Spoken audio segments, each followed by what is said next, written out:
मैं सर वैसे तो मैं इगतपुरी में पैदा हुई हूँ, जो बॉम्बे के पास है। और मेरे जो फादर थे, पिताजी थे, वो झांसी में जॉब करते थे और मैं अपने नाना के पास रही हूँ, क्योंकि मेरे नाना जो थे वो रेलवे में ड्राइवर थे और ओलंपिक प्लेयर भी थे, ध्यानचंद के संग खेले हुए हैं। और तो जब वहीं क्या नाम था उनका? उनका नवीशा नाम था। तो वो झांसी में ही थे? जी जी। आप इगतपुरी में आपने बताया जन्म हुआ? इगतपुरी में हुआ। आपके पिताजी की पोस्टिंग थी वहाँ पे? पोस्टिंग तो हमारे फादर की थी झांसी में। अच्छा। पुलिस में थे, आरपीएफ में। अच्छा। और हम लोग अपने नाना के पास। अच्छा, नाना इगतपुरी में थे? नाना इगतपुरी में थे, तो हम लोग नाना के पास रहते थे इगतपुरी में। तो आपकी पढ़ाई वहीं से शुरू हुई? प्रारंभिक शिक्षा? हाँ, प्रारंभिक शिक्षा मेरी वही हुई इगतपुरी में। इगतपुरी कहाँ से कहाँ तक पढ़ी आप वहाँ? मैं बस नर्सरी से कक्षा 2 तक पढ़ी। अच्छा, फिर मैं उसके बाद यहाँ सेंट फ्रांसिस में मेरा एडमिशन हुआ। झांसी आ गई? झांसी आ गए हम लोग। हाँ। अपने पिताजी के पास। और झांसी में ही हमारा जो आगे की शिक्षा है वो हमने 10th झांसी से ही किया, ICSC किया है, SFC से किया है। अच्छा। ICSC। हाँ। उसके बाद मैंने सूरत प्रसाद से UP board English medium 11th-12th किया है। हाँ। फिर मैंने ग्रेजुएशन किया है। वो कहाँ से की? वो यूनिवर्सिटी से किया है। अच्छा। जी जी जी। और फिर मैंने MMA किया है। किस किस विषय में किया? मैंने सोशियोलॉजी में किया है, पॉलिटिकल साइंस में किया है, इंग्लिश में किया है। तो ये विवाह के बाद किया या पहले कर लिया? विवाह के बाद तो मैंने MA किया। पहले मैं MA ससुराल से करके आई थी। अच्छा।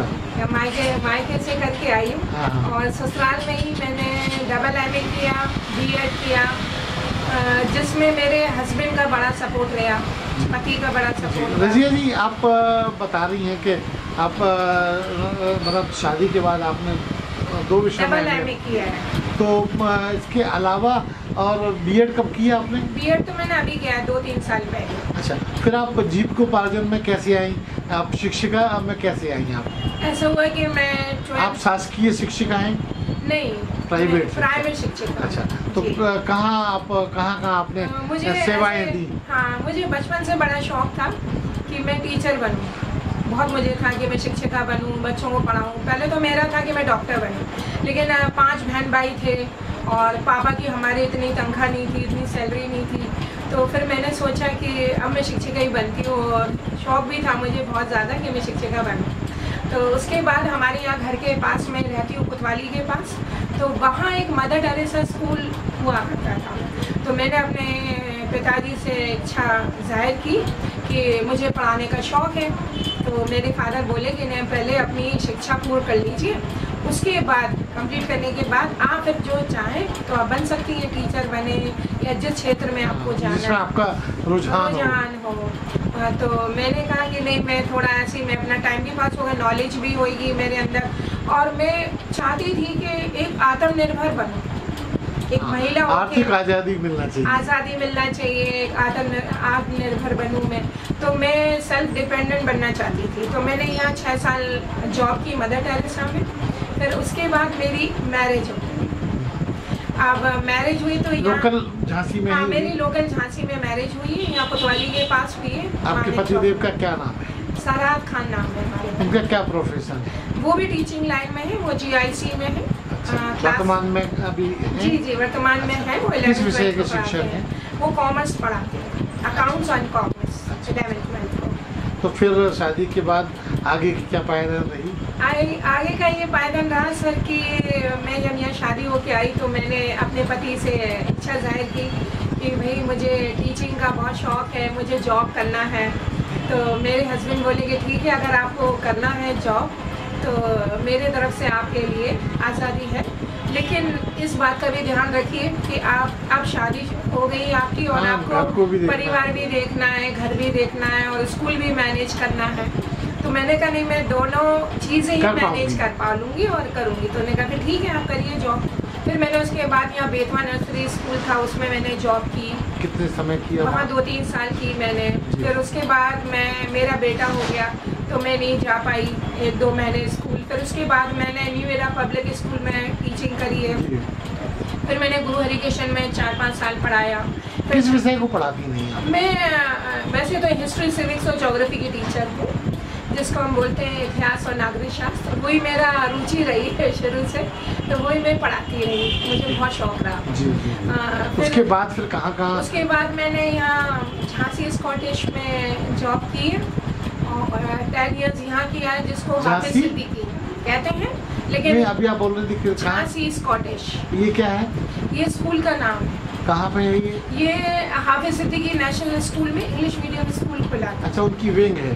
जी, उसकी विंग थी। अच्छा। तो उसमें मैंने 10 इयर्स पढ़ाया, 10 साल पढ़ाया वहाँ पे। उसके बाद फिर मैंने ब्लू बेल्स में जॉब की और मैं वहाँ 15-16 ईयर्स से ब्लू बेल्स से ही जॉब कर रही हूँ। अभी ब्लू बेल्स में पढ़ा? जी, मैं ब्लू बेल्स में ही पढ़ा रही हूँ और अभी भी मैं वही सब्जेक्ट पढ़ाती हूँ, क्लास 9-10 को, हिस्ट्री से विद जॉब। तो इस तरह से अगर ये मोटा माना जाए तो आपको, आपके शिक्षण को कितने टोटल वर्ष हो गए हैं पढ़ाते हुए बच्चों? पढ़ाते हुए तो मुझको 35 ईयर्स हो गए हैं। रजिया जी, आप कि मैं बहुत सारी मोमेंटो देख रहा था जी, कि उसमें आप स्ट्रिक्ट टीचर की तरह वो मिले हैं आपको जी। तो ये इसके पीछे क्या रहस्य है? क्या बहुत बच्चों को डांटती रहती हैं? नहीं, मैं बच्चों को तो हाँ डांटती हूँ, लेकिन मेरे अंदर जो बचपन से जब मैंने स्कूलिंग की तो मुझे डिसिप्लिन बहुत पसंद था कि मैं डिसिप्लिन में रहूँ, बच्चों को भी डिसिप्लिन में ही रखूँ। तो जहाँ भी मैं जाती थी तो ज़्यादातर ही जो मेरे प्रिंसिपल हुआ करते थे वो कहते थे ये बड़ी डिसिप्लिन वाली है, टाइम से स्कूल आना है, कभी लेट नहीं होना है, कभी लीव्स नहीं लेना है, क्लास में भी टाइम से पहुँचना है, क्लास कंट्रोल करना वो सबसे बड़ी बात होती है, क्योंकि बड़े बच्चों को कंट्रोल करना बहुत वैसी टेढ़ी खीर हो जाती है। तो मैं 9-10 को पढ़ाती रही, शुरू से ही मैंने 9-10 पढ़ाया है। तो फिर जब हमारे प्रिंसिपल ने देखा कि इनका जो डिसिप्लिन है और चलने का, उठने का, बैठने का, क्लास कंट्रोल है, वर्क टाइम पे करना, सब कुछ अव्वल है। हाँ, सब कुछ अव्वल है। तो फिर वो कहने लगे अब ये क्लास कंट्रोल कर रही हैं तो फिर इनको स्कूल का डिसिप्लिन इंचार्ज बना दिया जाए। अच्छा। और उसी से मुझे स्कूल का डिसिप्लिन इंचार्ज ब्लू बेल्स का 3-4 साल से मैं हूँ। और फिर मुझे वो स्ट्रिक्ट मतलब ये है कि जहाँ आप निकल जाती होंगी तो बच्चे सहम जाते होंगे। ये माना ये तो होता है कि हाँ बच्चे सहम, वो भी उनके हित में जरूरी भी है। जी जी जी। अच्छा, लेकिन उतने ही बच्चे मुझको प्यार भी करते हैं। जी। रजिया जी, आपके और शौक क्या क्या है? मेरा शौक है, मुझे न्यूज़पेपर पढ़ने का बड़ा शौक है, मैगजीन्स हैं, न्यूज़पेपर्स हैं, मुझे बड़ा शौक है इन सब का पढ़ने का। और बुक्स हैं, बायोग्राफीज़ हैं, मैं बड़े बड़े लोगों की बायोग्राफीज पढ़ती हूँ, जैसे मैंने इंदिरा गांधी की पढ़ी, उस पर भी बहुत वो करा, क्योंकि मैं एक हिस्ट्री टीचर हूँ। हाँ, तो जानकारी बढ़ना है। मुझे खाना बनाने का बड़ी रुचि है, तरह तरह के डिशेस बनाऊँ। संडे के दिन तो मैं अपनी फैमिली के लिए ही करती हूँ, क्योंकि एक दिन संडे मिलता है तो मैं, और मुझे घूमने का बड़ा शौक है। घूमने का बोले तो टूरिज्म में जाने का। कहाँ अब तक घूम के आई हैं? मैं अजमेर, बॉम्बे घूमी आई हूँ, खजुराहो वगैरह घूम के आई हूँ, काफ़ी जगह घूमी है मैंने। आप बचपन से झांसी बुंदेलखंड में रही हैं। जी जी। बुंदेलखंड में क्या देखा? बुंदेलखंड में तो मैंने देखा है क्योंकि टूरिज्म पर लोग दूर भागते हैं, हमारे इर्द गिर्द जो होता है उसको छोड़ देते हैं। जी जी। क्या इसकी वजह ये होती कि यहाँ तो कभी भी चले जाएंगे? कभी सोचती थी मैं बचपन से कि भाई मैं किला जाऊँ घूमने के लिए, भाई रानी लक्ष्मीबाई का नाम इतिहास में इतना है तो उनके बारे में जानकारी लूँ कि भाई वो किले में रहती थी, कहाँ पूजा करती थी, कौन सा उनका शयन कक्ष था, कैसे उनका वो रहता था महल में, तो वो मैं देखी। मैं लक्ष्मी तालाब गई, गणेश मंदिर मैंने देखा। देख के आई बराबर? जी जी, गणेश, ताकि बच्चों को भी बता सकूँ। मैं गणेश मंदिर देखा कि भाई जहाँ हमारी रानी का विवाह हुआ, रानी की मैरिज हुई, वो जानना ज़रूरी था। फिर धर्मशाला, जहाँ रानी लक्ष्मीबाई अक्सर जाती थी, नहानी थी अपनी सखियों के संग, और वहाँ मंदिर हुआ करते थे तो वहीं वो नहाती थी। अच्छा रजिया जी, एक बात बताइए, इसके अलावा और ऐसे कौन से शौक हैं जो आज आप हमारे दर्शकों के साथ शेयर पक्के में करेंगे? क्योंकि जब ये बात आती है शौक की तो लोग कंजूसी कर जाती है। म्यूजिक में रुचि है आपकी? म्यूजिक में तो मेरी बहुत रुचि है, क्योंकि मैं दोपहर में भी स्कूल से थक के आती हूँ तो मुझे म्यूजिक सुनने से मुझे दिमाग में बड़ा रिलैक्स मिलता है। जी जी। तो गाती भी हैं? गाती तो गुनगुनाती हूँ मैं, और रात में भी मैं क्या जब म्यूजिक में पुराने गाने ही आपको? हाँ, मुझे पुराने गाने बहुत पसंद है क्योंकि वो एक साफ सुथरे गाने होते हैं, उसका मीनिंग होता है गानों का। और आजकल के जो सॉन्ग्स हैं तो वो तो बिल्कुल ऐसे ही हैं। सोशल मीडिया पे आप किस तरह से एक्टिव हैं? मैं सोशल मीडिया पे पूरे टाइम एक्टिव रहती हूँ क्योंकि मैं एक टीचर हूँ, तो हम लोग को स्कूल के बारे में काफ़ी अपडेट्स करना पड़ता है। बच्चों के क्लास ग्रुप्स बना के रखे हैं जिसमें हम लोग होमवर्क वगैरह डालना, और जो भी हमारे स्कूल के प्रोग्राम्स हैं उसको हम फेसबुक पे अपलोड करना, इंस्टाग्राम पे करना, स्टेटस पे करना, जो भी सोशल मीडिया के प्लेटफॉर्म्स हैं उस पर हम लोग को ज़रूर भी करना पड़ता है अपलोड। आपके अपने परिवार में कौन कौन है?